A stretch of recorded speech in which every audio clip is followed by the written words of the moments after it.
यहाँ देख सकते हैं दोस्तों secondary school examination 2023 annual science का यानी कि विज्ञान का ओरिजिनल क्वेश्चन पेपर आ गया दोस्तों। चलिए हम इस वीडियो में आपको पूरा ऑब्जेक्टिव बताएंगे, तो वीडियो को लास्ट तक देखिएगा। अगर चैनल पर नए हो चैनल को सब्सक्राइब कर लीजिए और घंटी को दबा के ऑल कर लीजिए। दोस्तों साइंस में भी चलेगा महासंग्राम, ठीक ना। पूरा लूट लेना है दोस्तों, पूरा नंबर आपको पूरा छाप लेना है क्योंकि ओरिजिनल क्वेश्चन पेपर है, ठीक। चलिए दोस्तों हम ऑब्जेक्टिव दिखाते हैं आपको, ठीक। पूरा ध्यान से देखिएगा दोस्तों क्योंकि ओरिजिनल क्वेश्चन पेपर आपको छाप लेना है, ठीक ना। पहला क्वेश्चन देख सकते हैं, पहला क्वेश्चन है CO2 एक है, क्या है, तो इसका आंसर आपको ए हो जाएगा अम्लीय, ठीक ना। चलिए हम आंसर फटाफट बताते जाते हैं दोस्तों, पूरा छाप लेना है, ठीक ना। दोस्तों दूसरा है ओ धातु के ऑक्साइड प्राय होते हैं, इसका आंसर आपको बी हो जाएगा अम्लीय होते हैं, क्या होते हैं, अम्लीय होते हैं। तीसरा है कॉपर पावराइट CuFeS2 अयस्क है, अयस्क है यानी कि ए का तांबा का, ठीक ना। चलिए दोस्तों चौथा क्वेश्चन देख लेते हैं। चौथा क्वेश्चन है विद्युत अपघटक में ऑक्सीकरण होता है, विद्युत अपघटक में ऑक्सीकरण होता है, तो दोस्तों इसका आंसर आपको ए हो जाएगा एनोड पर, क्या होता है, एनोड पर। 5 का है निम्नलिखित में कौन संतृप्त हाइड्रोकार्बन पूछ रहा है दोस्तों, तो आपका आंसर डी हो जाएगा C4H10, ठीक ना। चलिए 6 का है हीरा एवं ग्रेफाइट, तो दोस्तों इसका आंसर आपको डी हो जाएगा कार्बन के अपर रूप है हीरा एवं ग्रेफाइट, ठीक ना। याद रखिएगा दोस्तों, ध्यान से ओरिजिनल क्वेश्चन पेपर है, पूरा छाप लेना है आपको, ठीक ना। 7 का है यही आएगा हूबहू, ठीक ना, इससे बाहर आपको एक भी ऑब्जेक्टिव नहीं जाएगा। एल्कोहल का सामान्य सूत्र है, तो इसका आंसर ए होगा CnH2n+10H, ठीक है ना, याद रखिएगा। चलिए 8 का है दोस्तों निम्नलिखित में कौन सह संयोगी यौगिक है, तो इसका आंसर 8 को आपका ए हो जाएगा CH4 दोस्तों। जिसका आंसर आपको पता होगा कमेंट बॉक्स में दे दीजिएगा, ठीक ना। चलिए 9 का है दोस्तों कार्बन क्या है, तो वो धातु है दोस्तों, धातु, ए आंसर हो जाएगा, ठीक। चलिए 10 का है कि विश्राम की अवस्था में मनुष्य का हृदय 1 मिनट में कितनी बार धड़कता है। बहुत इंपॉर्टेंट सवाल है दोस्तों, बताइए इसका आंसर क्या होगा, इसका आंसर ये हो जाएगा 72 बार, ठीक ना। चलिए 11 का है मनुष्य में प्रमुख उत्सर्जी अंग है, सी हो जाएगा वृक्कक, इसका आंसर क्या होगा, वृक्कक, ठीक ना। चलिए दोस्तों पूरा लूट लेना है, अब बिहार बोर्ड एग्जाम में 95% नंबर लाना है दोस्तों। हम मैथ का डाल दिए हैं, आप अगर मैथ का नहीं देखे तो देख लीजिएगा दोस्तों, इन स्क्रीन में मिल जाएगा आपको लास्ट में। चलिए 12 का देख लीजिए, प्रकाश संश्लेषण के लिए निम्न में से कौन से कच्चे पदार्थ की आवश्यकता नहीं होती है, तो इसका आंसर आपको क्या होगा, बी होगा ऑक्सीजन कच्चे पदार्थ के लिए आवश्यकता नहीं होती है। 13 का है शरीर में सबसे छोटी रक्तवाहिनी है, तो क्या आंसर होगा, डी होगा वेना केव, ठीक। चलिए दोस्तों आगे देख लीजिए, 14 नंबर का क्वेश्चन है कि अधिकतर पादप नियंत्रक उत्पन्न होते हैं, कहाँ होते हैं, तो इसका आंसर क्या होगा दोस्तों, 14 का डी हो जाएगा ए और बी दोनों में पर, यानी कि बढ़ते तने के अग्रभाग पर, उसके बाद बढ़ती जड़ के अग्रभाग पर, ठीक। चलिए दोस्तों आगे देख लीजिए 15 का है दोस्तों। 15 का यहाँ ध्यान से देखिएगा, आप लोग कहाँ ध्यान दे रहे हैं। 15 का यहाँ देखिए, पुष्पी पौधे में लैंगिक जनन किसके द्वारा होता है, इसका आंसर दोस्तों आपको 15 का सी हो जाएगा फूलों द्वारा, ठीक। 16 का है फूल का कौन सा भाग फल में बदलता है, इसका आंसर दोस्तों आपको डी हो जाएगा बीज, ठीक ना। दोस्तों टेलीग्राम चैनल का लिंक डिस्क्रिप्शन में है, ज्वाइनिंग हो जाइए, व्हाट्सएप ग्रुप में जुड़ जाइए, आपको PDF भेज देंगे हम, ओरिजिनल क्वेश्चन पेपर भेज देंगे दोस्तों। 17 का है मानव मदा में निषेचन होता है, तो इसका आंसर दोस्तों आपको क्या होगा, डी होगा फेलोपियन नालिका में, ठीक। चलिए 18 का देख लीजिए, 18 का है वर्तमान प्राणियों में कुछ संरचनाएं ऐसी पाई जाती है जिनका शरीर में अब कोई उपयोग नहीं रह गया है, ऐसी संरचनाओं को कहते हैं, इसका आंसर आपको 18 का बी हो जाएगा अवशेषी अंग, ठीक। चलिए आगे देख लेते हैं 19 का है दोस्तों कि कौन सा वैज्ञानिक मेंडल के नियमों की पुनः खोज से संबंधित है। तो इसका आंसर दोस्तों 19 का आपका ये हो जाएगा सर्मक। ठीक, चलिए 20 का देख लीजिए। 20 का है कि जीन शब्द किसने प्रस्तुत किया। तो इसका आंसर आपको ए हो जाएगा जॉनसन। ठीक, चलिए 21 का क्वेश्चन है CFC है। CFC है क्या है।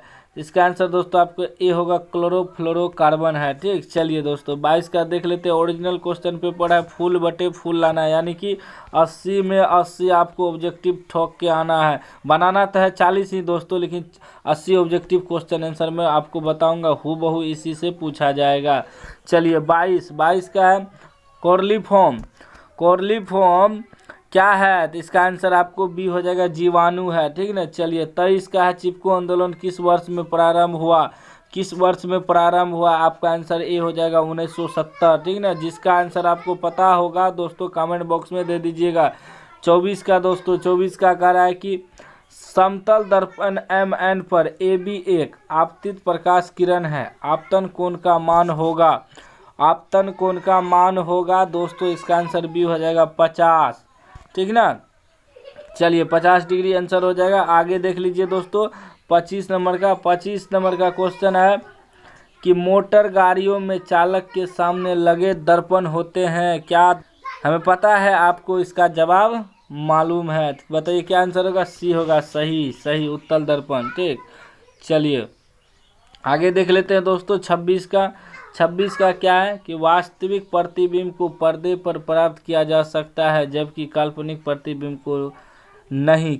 क्योंकि 26 का आंसर क्या होगा, ए हो जाएगा। क्योंकि वास्तविक प्रतिबिंब में वास्तव में प्रकाश ऊर्जा पहुंचती है जबकि काल्पनिक प्रतिबिंब में नहीं। याद रखिएगा दोस्तों। चलिए आगे देख लीजिए 27 का है निर्देशांक चिन्ह परिपट्टी के अनुसार अवतल दर्पण तथा उत्तल दर्पण की फोकस दूरियां क्रमशः होती है। तो इसका आंसर क्या होगा, बी होगा ऋणात्मक धनात्मक। चलिए आगे देख लीजिए 28 का कह रहा है मंजू के चश्मे का पावर ऋणात्मक है, उसके आंख में उत्पन्न दोष है दोस्तों। 28 का आंसर डी हो जाएगा, डी 1.5 डी। ठीक, चलिए 29 का है एक स्वस्थ आंख के लिए दूर बिंदु होता है। तो इसका आंसर आपको डी हो जाएगा अनंत। ठीक, चलिए 30 का है एक अवशेषित वस्तु ए दूसरी वस्तु बी को आकर्षित करती है, वस्तु बी होगी। इसका आंसर सी होगा उपयुक्त दोनों में से। आगे देख लीजिए दोस्तों 31 नंबर का 31 का कह रहा है कि स्वतंत्र धन आवेश विद्युत क्षेत्र में गति करता है। तो इसका आंसर आपको बी होगा निम्न विभव के विद्युत क्षेत्र की ओर। मैं सिर्फ आपको आंसर इसलिए बताता हूं कि दोस्तों आपका समय कम खर्च हो और आप लोगों को सही जानकारी मिल जाए, टाइम वेस्ट भी ना हो, बोर भी ना हो। 32 का है 100 वाट से 220 वाट के विद्युत बल्ब के तंतु का प्रतिरोध क्या होगा। तो इसका आंसर आपको बी हो जाएगा 484 ओम। चलिए 33 का है आवेश का SI मात्रक होता है, बताइए क्या होगा, डी आंसर होगा कूलम। चलिए 34 का है कि डायनमो में क्या होता है। इसका आंसर ए होगा यांत्रिक ऊर्जा को विद्युत ऊर्जा में बदला जाता है। ठीक, चलिए आगे देख लीजिए 35 का कह रहा है दोस्तों कि यदि दो समांतर धारावाही तार निर्वात में 1 मीटर की दूरी पर रखे हो तो उसमें प्रत्येक से 1 एम्पीयर की धारा प्रभावित हो तो उनके बीच प्रति मीटर लंबाई पर लगने वाला बल होता है। तो दोस्तों इसका आंसर आपको सी हो जाएगा 2 × 10⁻⁷ न्यूटन। ठीक, चलिए दोस्तों 36 का देख लीजिए। 36 का है कि विद्युत मोटर बदलता है। तो इसका आंसर बी होगा विद्युत ऊर्जा को यांत्रिक ऊर्जा में। चलिए 37 का देख लीजिए। 37 का है SnCl2 है। तो इसका आंसर बी हो जाएगा अवकारक है। ठीक, चलिए दोस्तों 38 का देख लीजिए। 38 का है कि Fe2O3 + 2Al AeroAl2O3 + 2Fe कौन सा अभिक्रिया है। तो तो दोस्तों इसका आंसर आपको डी हो जाएगा, विस्थापन अभिक्रिया। ठीक है ना, याद रखिएगा। चलिए 39 का देख लीजिए, प्लास्टर ऑफ पेरिस का जमना कारण है, क्या कारण है दोस्तों? तो इसका आंसर डी हो जाएगा, जलांशन। ठीक, चलिए आगे देख लेते हैं दोस्तों 40 का कार्य है, सौलवे विधि से Na2CO3 के निर्माण के लिए आवश्यक कच्चा पदार्थ है। तो इसका आंसर आपको डी हो जाएगा, NaCl, NH3, CaCO3। चलिए दोस्तों 41 का देख लेते हैं, पूरा ठोक के देखना है दोस्तों, क्योंकि हम 80 में 80 आपको बताएंगे और हूबहू 80 में 80 आपको फंसेगा। ठीक ना, मिस मत कीजिए। ठीक, 41 का, कौन अंतःस्रावी और बाह्यस्रावी ग्रंथि जैसा कार्य नहीं करता है? तो इसका आंसर आपको बी हो जाएगा, पीयूष ग्रंथि। चलिए 42 का देख लीजिए, 42 का है कि निम्न में से कौन सा अंग संवेदी ग्राही नहीं है? तो इसका आंसर आपको डी हो जाएगा, दिमाग। ठीक, चलिए 43 का देख लीजिए, 43 का कार्य समजात अंगों का उदाहरण है। तो इसका आंसर दोस्तों आपको डी हो जाएगा, यानी कि उपयुक्त सभी। हमारा हाथ और कुत्ते के अग्रपाद, बी में हमारे दांत और हाथी के दांत, सी में आलू और घास के ऊपरी भूसतारी। ठीक, चलिए दोस्तों आगे देख लेते हैं 44 नंबर का, मिस मत कीजिएगा, एक भी क्वेश्चन मिस मत कीजिएगा, क्योंकि बिहार बोर्ड एग्जाम 2023 का क्वेश्चन पेपर है दोस्तों। ठीक, 44 का है, कौन सा अभिलक्षण वंशागत नहीं है? तो इसका आंसर दोस्तों आपको सी हो जाएगा, शरीर का आकार। चलिए 45 का देख लीजिए, 45 का है, निम्न में से कौन आहार श्रृंखला का निर्माण करता है? तो इसका आंसर दोस्तों आपको 45 का बी हो जाएगा, घास, बकरी तथा मानव। चलिए आगे देख लेते हैं 46 नंबर का, 46 का है दोस्तों, कौन सा अजैव निम्नीकरण कचरा है? तो 46 का आंसर आपको सी हो जाएगा, थर्मोकोल। चलिए 47 का देख लीजिए, 47 का है, कौन सी गैस वैश्विक ऊष्मन के लिए उत्तरदायी है? तो इसका आंसर आपको ए हो जाएगा, कार्बन डाइऑक्साइड। ठीक ना, चलिए दोस्तों 48 नंबर का क्वेश्चन देख लीजिए, निम्न में कौन गंगा प्रदूषण के लिए उत्तरदायी नहीं है? तो इसका आंसर आपको ए हो जाएगा, गंगा में मछली पालन। चलिए 49 नंबर का क्वेश्चन है कि सामान्य नेत्र के लिए स्पष्ट दर्शन की न्यूनतम दूरी होती है? तो इसका आंसर आपको सी हो जाएगा, 25 cm। चलिए आगे देख लीजिए दोस्तों 50 का मानव नेत्र जिस भाग पर किसी वस्तु का प्रतिबिंब बनाते हैं वह है? तो इसका आंसर डी है, दृष्टि पटल, रेटिना। चलिए 51 का देख लीजिए, 51 का है कि मानव नेत्र में किस प्रकार का लेंस पाया जाता है? तो इसका आंसर आपको ए हो जाएगा, उत्तल। ठीक, चलिए 52 का देख लेते हैं, 52 का है दोस्तों, अभिनेत्र लेंस की फोकस दूरी में परिवर्तन किया जाता है? तो इसका आंसर आपको सी हो जाएगा, पक्षमापी द्वारा। चलिए 53 का देख लीजिए, 53 का है, एक अंगस्टन का मान होता है? इसका आंसर आपको ए हो जाएगा, 10⁻⁻10 m, यानी कि मीटर। चलिए दोस्तों अगला देख लेते हैं 54 का कह रहा है कि दृश्य प्रकाश में किस वर्ण का तरंगदैर्ध्य अधिकतम होता है? इसका आंसर आपको बी हो जाएगा, लाल का तरंगदैर्ध्य अधिकतम होता है। 55 का निकट दृष्टि दोष का निवारण किस लेंस से होता है? तो दोस्तों इसका आंसर आपको बी हो जाएगा, अवतल लेंस। ठीक, चलिए 56 का है, एक स्पेक्ट्रम प्राप्त करने के लिए किसका उपयोग किया जाता है? तो दोस्तों इसका आंसर आपको डी हो जाएगा, प्रिज्म। चलिए नेक्स्ट सवाल देख लेते हैं दोस्तों, जिस भी क्वेश्चन आंसर में आपको डाउट हो तो उसका आंसर सही से कमेंट बॉक्स में लिख दीजिएगा। 57 का है, जो नेत्र निकट स्थित वस्तु को साफ नहीं देख सकता उस नेत्र में होता है? तो इसका आंसर आपको ए हो जाएगा, दूरदृष्टि दोष। ठीक ना, उल्टा होता है दोस्तों, जो दूरदृष्टि दोष है वो दूर का ही वस्तु देखेगा, नज़दीक का नहीं देख पाएगा। ठीक ना, इसलिए उल्टा होता है, ध्यान रखिएगा। 58 का है, श्वेत प्रकाश कितने रंगों के मेल से बनता है? तो इसका आंसर दोस्तों आपको डी हो जाएगा, 7। ठीक ना, चलिए नेक्स्ट सवाल देख लेते हैं 59 का है, सामान्य आँख के लिए दूरी बिंदु होता है? तो इसका आंसर आपको डी हो जाएगा, अनंत। ठीक है ना, सामान्य आँख के लिए। 60 का है दोस्तों, किस दृष्टि दोष को अवतल और उत्तल दोनों लेंसों से बने द्विफोक्सी लेंस द्वारा संशोधित किया जा सकता है? तो इसका आंसर दोस्तों आपको सी हो जाएगा, जरा दूर दृष्टिता, ठीक ना। कुछ लोग जो है दोस्तों इसमें 25 cm कहेगा। 25 cm उसके लिए है जो स्पष्ट न्यूनतम दूरी, ठीक ना। यह है दूर बिंदु, दूर बिंदु अनंत है, न्यूनतम दूरी याद रखिएगा 25 cm है। कुछ लोग के माइंड में चलता होगा कि ये तो गलत ही बताया, 25 cm न्यूनतम दूरी होती है, ठीक ना। चलिए आगे देख लीजिए दोस्तों 61 का है कि मानव नेत्र अभिनेत्र लेंस की फोकस दूरी को समायोजित करके विभिन्न दूरियां पर रखी वस्तुओं को फोकसित कर सकता है। ऐसा हो पाने का कारण है, तो ऐसा हो पाने का कारण है समंजन, ठीक, समंजन। ऐसा होने का कारण है दोस्तों, ऐसा हो पाने का कारण है समंजन, ठीक, यानी कि बी ऑप्शन सही है।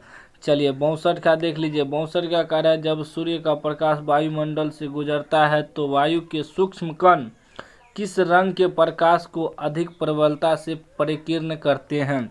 इसका आंसर आपको डी हो जाएगा, नीला, ठीक। चलिए 63 का देख लीजिए दोस्तों, कार्य स्पेक्ट्रम में किस रंग की किरण का झुकाव अधिक होता है। तो इसका आंसर आपको सी होगा, बैगनी। बैगनी का रंग जो है ज़्यादा झुकाव होता है, ठीक ना। चलिए 64 का कार्य है नेत्र में प्रवेश करते प्रकाश के परिमाण को नियंत्रित करता है। दोस्तों इसका आंसर आपको डी हो जाएगा, आइरिस, ठीक ना, याद रखिएगा। और दोस्तों टेलीग्राम चैनल को अभी तक ज्वाइनिंग नहीं किया, ज्वाइनिंग कर लीजिए, डिस्क्रिप्शन में लिंक है, क्योंकि आप लोगों को आउट क्वेश्चन पेपर चैनल पे डाला जाएगा, टेलीग्राम चैनल पे। 65 का देख लीजिए। 65 का रहा है दोस्तों कि अंतरिक्ष यात्री को आकाश दिखता है, तो कैसा दिखता है, तो आंसर डी हो जाएगा, काला। चलिए 66 का कार्य है दोस्तों कि आकाश का रंग नीला होने का कारण, नीला होने का कारण यानी कि सी हो जाएगा, परिकिरणन, ठीक। चलिए दोस्तों आगे देख लीजिए 67 का कार्य नेत्र में प्रवेश करने वाले प्रकाश किरणों का अधिकांश अपवर्तन होता है। इसका आंसर आपको सी होगा, कॉर्निया के बाहरी पृष्ठ पर। 68 का है कि प्रकाश के किस रंग का परिकिरणन सबसे कम होता है। इसका आंसर आपको डी हो जाएगा, लाल, ठीक ना। परिकिरणन कम होता है इसलिए कम मुड़ता है दोस्तों, ठीक ना। चलिए 69 का देख लीजिए। 69 का है कि किस रंग के प्रकाश का तरंगदैर्घ्य सबसे कम होता है। तो इसका आंसर आपको डी हो जाएगा, बैगनी।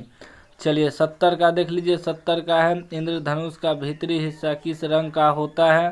तो इसका आंसर बी हो जाएगा, बैगनी। चलिए आगे देख लीजिए 71 का कारण कि किसी कोलायरी विलयन में निलंबित कणों से प्रकाश के परिकिरणन को कहा जाता है। तो इसका आंसर आपको सी हो जाएगा, टिंडल प्रभाव, ठीक। चलिए 72 का है पुतली के साइज को कौन नियंत्रित करता है। इसका आंसर आपको बी हो जाएगा, परितारिका, ठीक। चलिए दोस्तों आगे देख लीजिए 73 का हम दीर्घ दृष्टि दोष का उपचार किस लेंस द्वारा होता है। तो इसका आंसर सी हो जाएगा, उत्तल लेंस। चलिए 74 का है तरंगदैर्घ्य को सामान्यतः व्यक्त किया जाता है। तो इसका आंसर आपको 74 का डी हो जाएगा, एंगस्ट्रम, ठीक। चलिए 75 का है कि निम्नलिखित में कौन नेत्र का रंगीन भाग होता है। तो इसका आंसर आपको सी हो जाएगा, परितारिका, ठीक। चलिए आगे देख लीजिए दोस्तों 76 का वायुमंडल में प्रकाश के किस वर्ण का परिकिरणन अधिक होता है। तो इसका आंसर दोस्तों आपको बी हो जाएगा, नीला। चलिए 77 का है प्रकाश की किस घटना के कारण सूर्य हमें वास्तविक सूर्योदय से लगभग 2 मिनट पूर्व दिखाई देने लगता है। तो इसका आंसर आपको बी हो जाएगा, वायुमंडलीय अपवर्तन, ठीक। चलिए 78 का देख लीजिए दोस्तों। 78 का है टिंडल प्रभाव प्रकाश की कौन सी परिघटना को प्रदर्शित करता है। तो दोस्तों इसका आंसर आपको डी हो जाएगा, प्रकाश का परिकिरणन। 79 का है पानी से भरी बाल्टी गहराई कम दिखती है, इसका कारण है। तो दोस्तों इसका कारण ए है, अपवर्तन, ठीक। चलिए 80 का है एक साधारण प्रिज्म कितने सतहों से घिरा रहता है। तो इसका आंसर सी हो जाएगा, 5, ठीक ना। दोस्तों आज की इस वीडियो में मैंने आपको साइंस का 80 में 80 ऑब्जेक्टिव बता दिए हैं। बहुत जल्द इसका सब्जेक्टिव लेके आएंगे। दो एक बार में आपको याद नहीं हुआ तो फिर से वीडियो देख लीजिए, क्योंकि इससे बाहर आपका एक भी ऑब्जेक्टिव नहीं आएगा। मेरा चैलेंज है, 100% गारंटी। आपको यहाँ मैथ का दिख रहा होगा दोस्तों, इस पर क्लिक करके आप लोग मैथ का देख लीजिए, ठीक ना। अभी तक चैनल को सब्सक्राइब नहीं किया, सब्सक्राइब कर लीजिए और घंटी को दबा के ऑल कर लीजिए।